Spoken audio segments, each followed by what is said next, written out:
Highways were never my favorite places, but they're unavoidable when you're a traveling salesman. The endless asphalt, the flickering of headlights in the distance, and the monotonous hum of tires on the road all have a way of numbing the senses. That's probably why I didn't notice the old green sedan tailing me until I was already 50 miles into nowhere. It was a Thursday night, and I just finished a long day of pitching roofing materials to reluctant contractors in a mid-sized town whose name I've since forgotten. The next stop on my itinerary was a small city about 200 miles east. I'd planned to get some sleep at a motel halfway there, but the caffeine from my last gas station coffee was still buzzing through me, so I decided to keep driving. The green sedan came into view about 30 minutes after I hit the road. At first, I thought nothing of it. Cars pass and follow all the time, especially on highways. It wasn't until I noticed it sticking close to me through 2 lane changes and a turnoff that I started paying attention. I told myself it was just a coincidence. Maybe the driver was heading to the same place I was.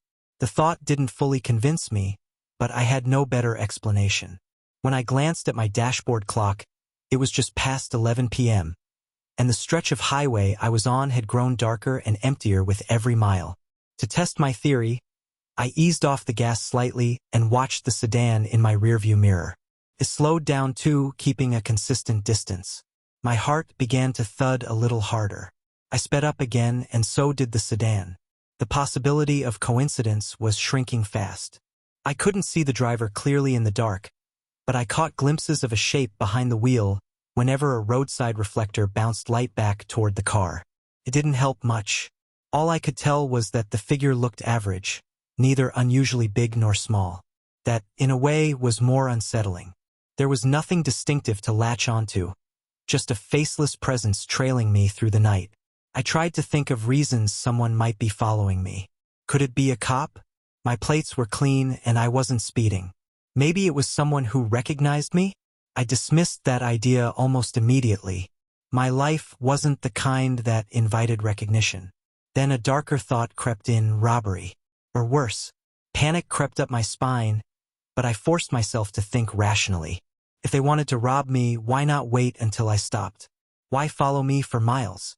None of it made sense, but the longer the sedan stayed behind me, the more the unease grew. Another 30 miles passed, and the sedan was still there. I reached a stretch of road bordered by dense woods, the kind of place where headlights vanish into a black void as soon as they're turned off. My phone's signal had dropped to 1 bar, and I hadn't seen another car in over 15 minutes. It was just me, the green sedan, and the dark highway ahead. I decided to try losing them. A rest stop sign appeared in the distance, and I made a snap decision to pull in. I slowed down abruptly, signaling as if I were planning to turn into the parking area. At the last second, I swerved back onto the highway and accelerated. My heart pounded as I watched the sedan in the mirror. For a moment, I thought it worked. The car slowed down and entered the rest stop. Relief washed over me, until I saw the headlights swing back onto the highway. They were coming for me again. This time, there was no pretending. Whoever was driving that car was deliberately following me. I pressed harder on the gas, pushing my speed past 80, then 90.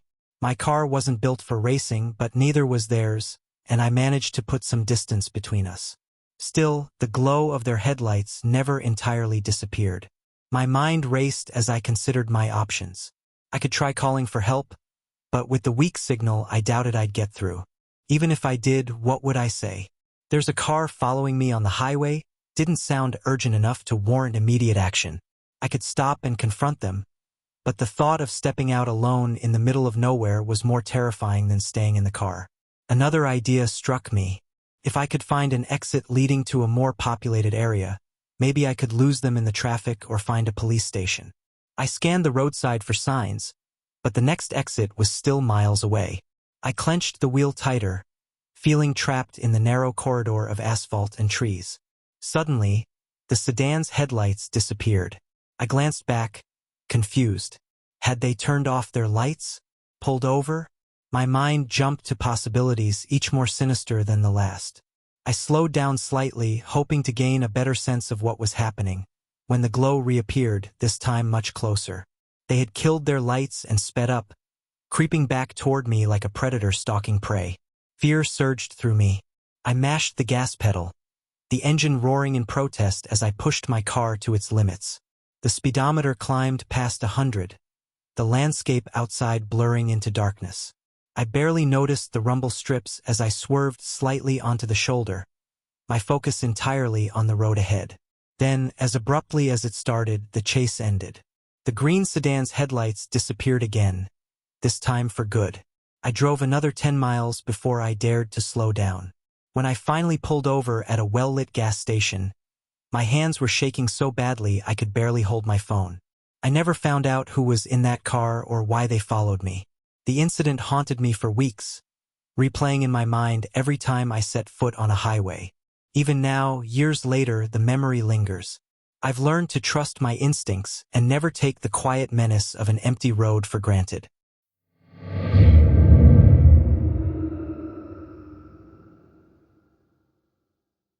I've driven enough highways to know that boredom and paranoia go hand in hand.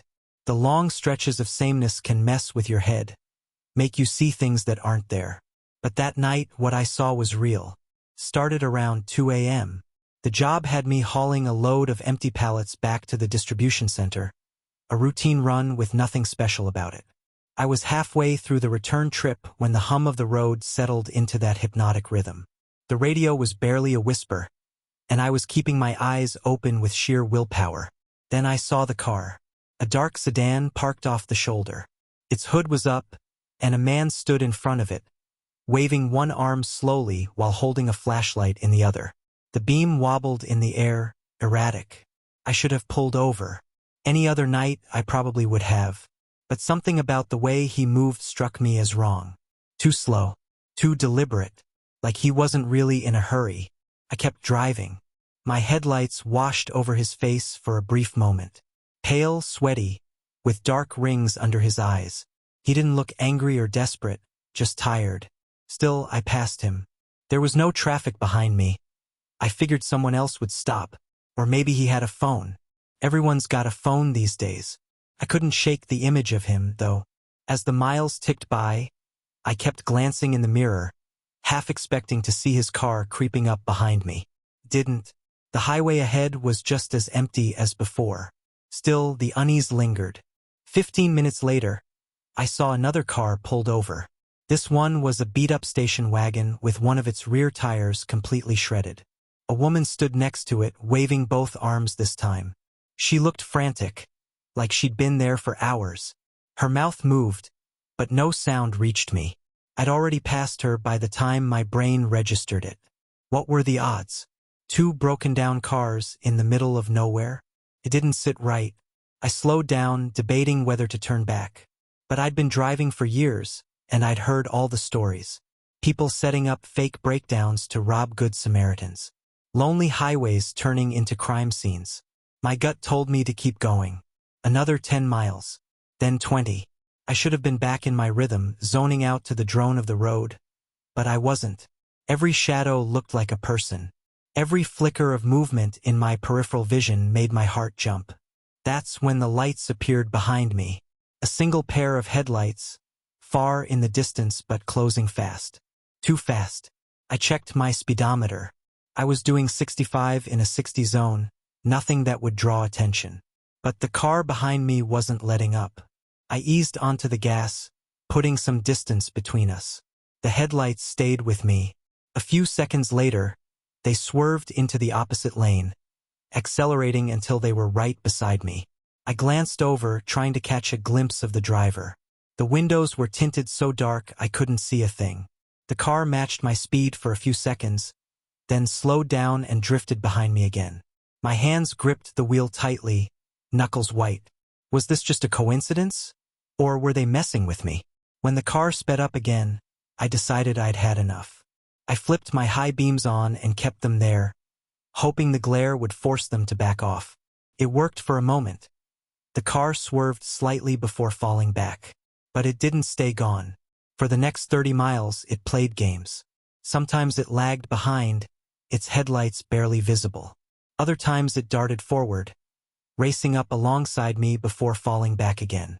Each time it got close, my chest tightened, and the urge to pull over or call for help grew stronger. But my phone had no signal, and stopping on an empty highway felt like asking for trouble. Finally, an exit sign appeared up ahead. It wasn't my exit, but I didn't care. Any place with lights and people would do. I signaled early, hoping the car behind me would keep going straight. Didn't. The headlights followed me onto the off-ramp. The exit led to a small, dimly lit gas station. I pulled in, parking as close to the entrance as I could. The car stopped at the edge of the lot, its engine idling. For a long moment, neither of us moved. My heart pounded as I tried to decide what to do. Should I get out? Stay in the truck? Wait for them to make the first move? Before I could act, the car's headlights blinked off. The engine revved once, then the car sped out of the lot and back onto the highway. I stayed parked for a while, staring at the empty road where it had disappeared. My pulse gradually slowed, but the unease didn't fade. When I finally got back on the road, I kept my eyes glued to the mirrors. I didn't see the car again, but every pair of headlights in the distance made my stomach churn. Even now, I'm not sure what they wanted. Were they just messing with me? Testing me? Or was it something worse? I've thought about that night a lot since then, trying to piece together a reason for it all. Maybe it's better that I never found out.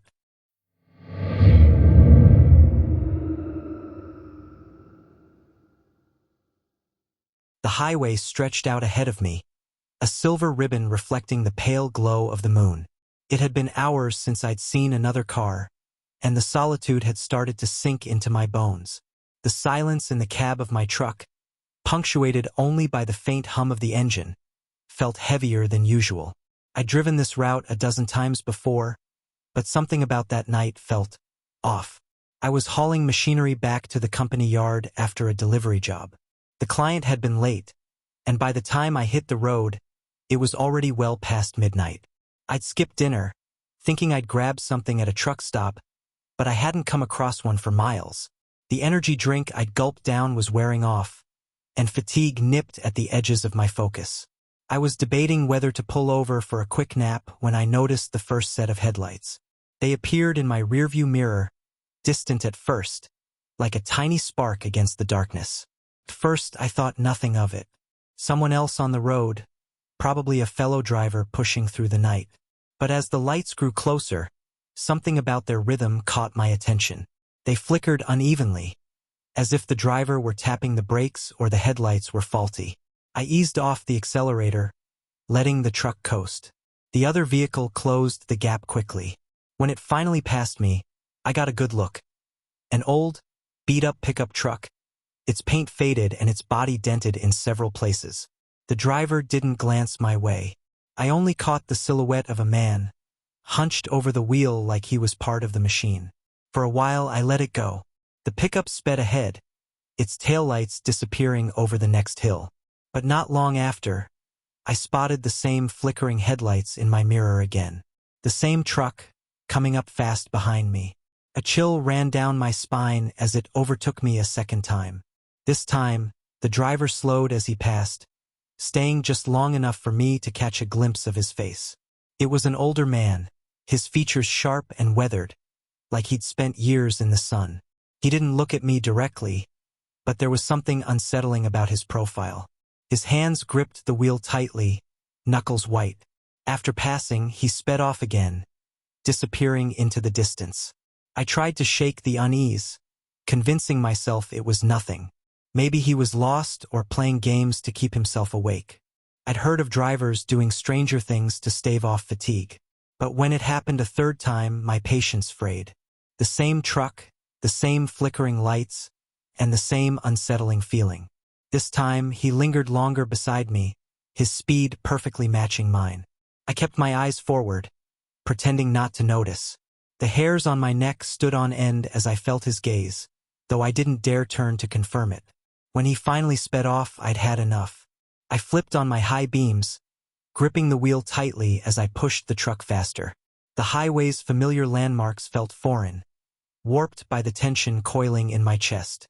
Every sign, every tree seemed to whisper danger. 10 miles passed. 20. No sign of him. My nerves began to settle, and I told myself it was over. Maybe he'd taken an exit or found some other poor soul to tail. I allowed myself to relax slightly, even humming along to the radio when a signal finally came through. And then I saw it, parked on the shoulder just ahead, its hazard lights casting an eerie orange glow across the asphalt. The old pickup truck. I slowed instinctively, unsure whether to stop or keep going. My mind raced with possibilities. Was he broken down, waiting for me, setting up some kind of ambush? As I rolled past, I kept my eyes locked straight ahead, though my peripheral vision caught a figure sitting in the driver's seat, motionless.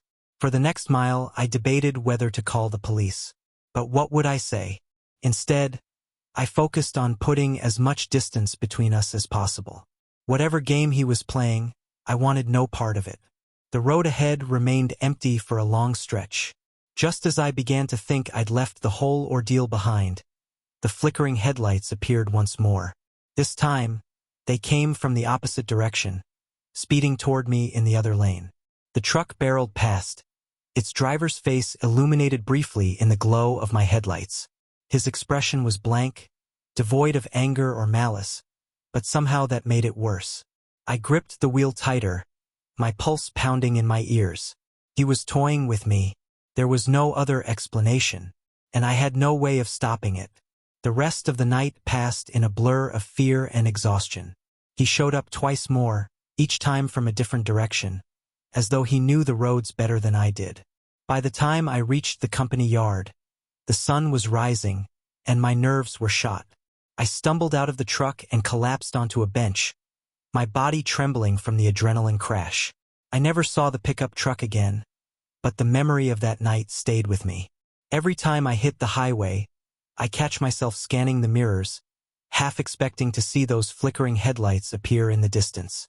And every time, I wonder, was he just another driver? Or was there something more sinister behind his game?